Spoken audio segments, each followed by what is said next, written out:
Blacktop Radio. The Blacktop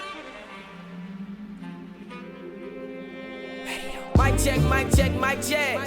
You're now tuned in with Mike J. You know the host that do the most. How I feel when you got a rapper from the West Coast on the intro. So smooth.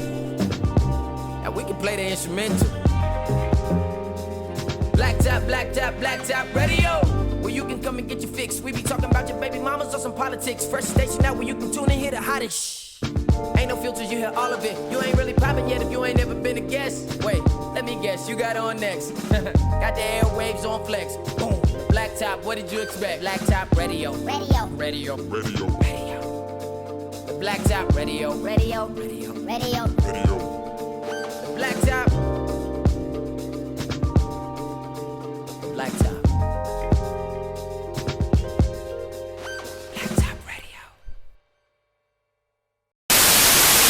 So tonight's business owner is this man right here, DJ Worldwide, ladies and gentlemen. Yes. Yeah. Yeah. You know, we never got to interview him. Let's interview him. So how'd you get started, sir? Tell us all about the journey. Yes. It's exciting. How'd you become a DJ? Well, y'all know I do line dancing, and I used to get called all the time to do wedding gigs, family reunions, get people on the floor. And I got tired of referring DJs to help me out. Like, you got a DJ with you? Yeah, I got a DJ. And I was seeing all the money that they was making. And I'm making like $75, you know what I'm saying? Right. $80. I'm like, they making $500, $600, $700. I'm like, hold on now. I can learn this shit too now. Hold on, guys. So I started teaching myself. Well, you always want to get under, anytime you're doing something new, you want to get under the wing of somebody that does it at a high level. Yeah. So me being in the party scene, being around Mr. G, DJ Drake, all of these, military retirees, club DJs, old school DJs, started learning stuff, And eventually, one, piece of DJ equipment at a time. You know how that go, Mike. Of course. Start buying stuff. Yep. Next thing you know, you get a whole setup. That's right. And you start going in. Ready. Word. So what was your first gig? My first gig. I think it was a birthday party. And for like an old lady? No. Oh, it was younger. How did it come about? Yeah, how did you get there? Well, I didn't know how to market. And so I did some research, and I pulled up this thing called guerrilla marketing, right? It's basically like you flood the market, whatever your market is. So what I did was, it was election time, and then when the elections ended, they got those signs that be everywhere. I went out and collected 100 election signs. Went to Dollar Tree, got some poster board, and then redid all the signs with magic marker. That's smart. And poster board. And at every intersection in Richmond, I'm talking about every busy intersection, I had signs on each corner saying cheap DJ. And I went to was it Walgreens or CVS? I went to CVS and got a track phone. It was like $10. And I put that number on the signs for the track phone. And that first weekend, my track phone was jumping. I had to add minutes to the little motherfucker, you know what I'm saying? But it was jumping. And so when they were called, they was curious. Cheap DJ, how cheap are you? And you first start doing something, you just trying to get on, you know what I'm saying? So I was cheap, you know what I'm saying? So because I know I wasn't going to get good just being in my bedroom practicing. I got to actually go and do some parties, you know what I'm saying? So once I started doing them $75, $80 parties, it started going. But I think my first one was like a 30th birthday party or something like that. Yeah. That's dope. Pretty cool. Man, that's crazy. Wow. That's interesting to hear your story. Mm-hmm. So how far has DJing taken you now? Tell us about some of the moments, the big moments you've experienced as DJ Worldwide, man. Well, with line dancing, I get to travel a lot. And I I've DJ'd in the Bahamas. I've DJ'd in Grand Cayman. I DJ'd in Mexico. And then, locally, it blew up too. Yeah. The last 2 years, I've DJ'd for the city of Richmond. I did the Christmas party for the mayor. The 2 New Year's parties, I DJ'd for St. Paul's Baptist Church, that New Year's party the last 2 years. So, just different stuff, man. Public Works. It's endless. And then, all the music festivals and stuff like that. I'm at 2 Street Festival, whatever. It's baby steps. I tell people, everybody think they're not ready to do something. You just got to get your feet wet. You might not Right. be, if somebody got better equipment than you, somebody got a better camera than you, somebody got a better truck than you, whatever you trying to do, you ain't have to be the best. You just got to start that joint. Yeah. And then eventually, That's very true. you will get there. You got to start, though. You can't say, I need more training, I need more. You got to start. You got to. I had speakers with the wood grain, the house jumps. House speakers. Yes. Yeah. Yes. Okay. Like, Them bitches was part speakers, part furniture.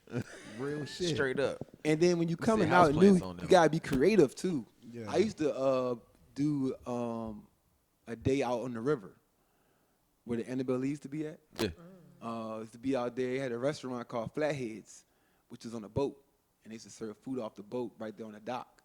And I used to be playing music. I had people out there line dancing and everything with my house speakers out there, like just making it work, doing what I dope. do.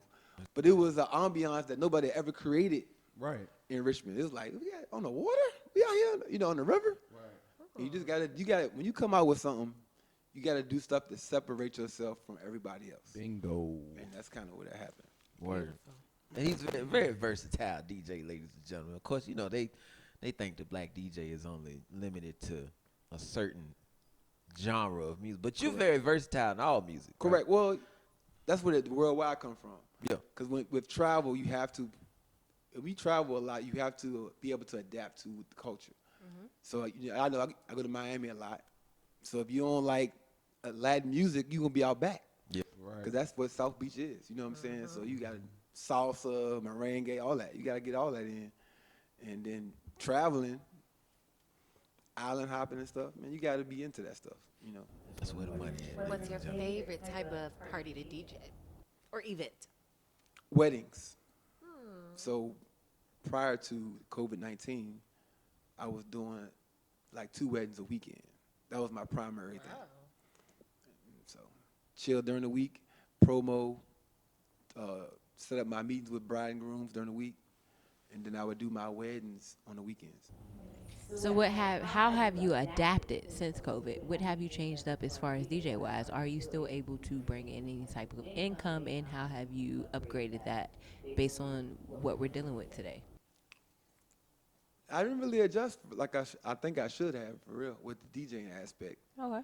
because it got stressful, honestly.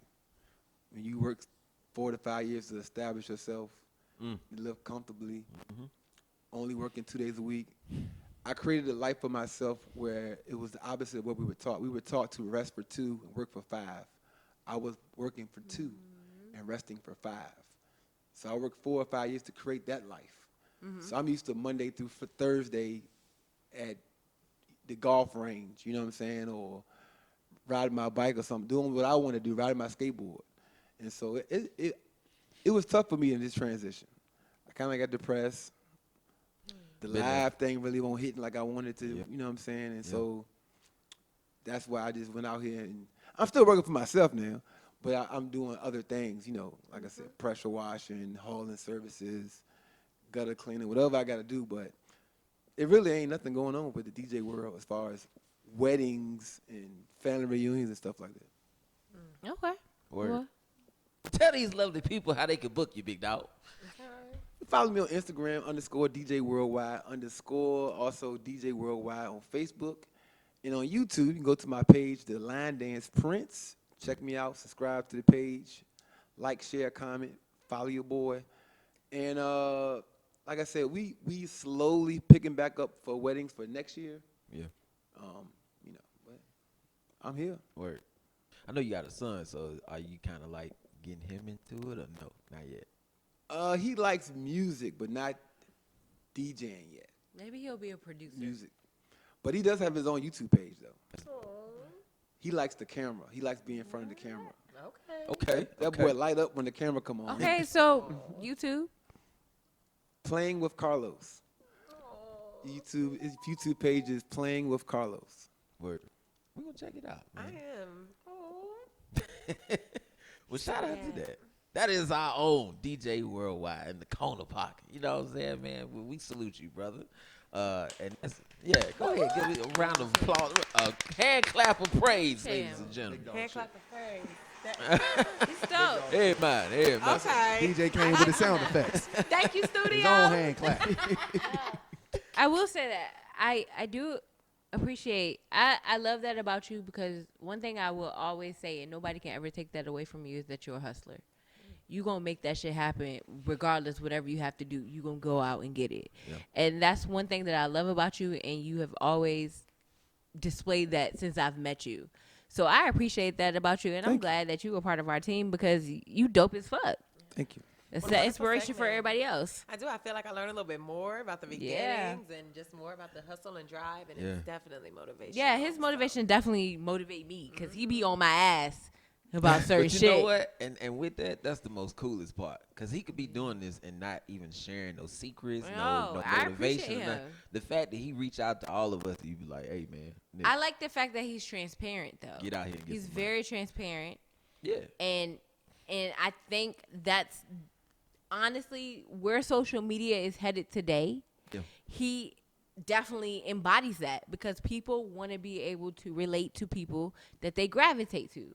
He's very transparent within his life, within his businesses, with the things he has going on. So he's